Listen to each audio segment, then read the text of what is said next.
দর্শক, আমার জানা মতে পৃথিবীর বড় দানবক্স মনে হয় বাংলাদেশের এই ময়মনসিংহের পাগলা মসজিদ, যেখানে মানুষ আসে এবং তার মনের আশা পূরণের জন্য কোটি কোটি টাকা দান বাক্সে দান করে এবং তার মনের আশা আল্লাহ তাআলার কাছে পূরণ করার কথা ব্যক্ত করে। তো দেখুন, আমার পিছনে যে দান বাক্সটি আছে, এখানে 3 মাস অন্তর অন্তর মানুষ দান বাক্স খুলে এখানে ছাগল, গরু, হাঁস, মুরগি, এই যে দেখেন একটা ছাগল দিয়ে গেল।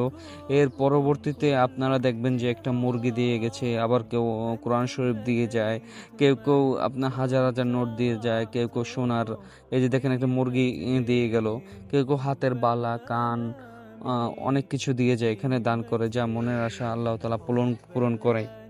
আমি এখন আছি পাগলা মসজিদের বড় গেটের সামনে। আমি এখন ভিতরে যাচ্ছি। আজকে শুক্রবার, আমরা এখানে নামাজ আদায় করব। তো আপনারা আমাদের সাথেই থাকবেন এবং দেখতে থাকুন যে এখানে কত দর্শক, মহিলাদের জন্য আলাদা নামাজের ব্যবস্থা আছে। অনেকে আসে এখানে ঘুরতে এবং আল্লাহর কাছে মানত করার উদ্দেশ্যে এখানে চলে আসে।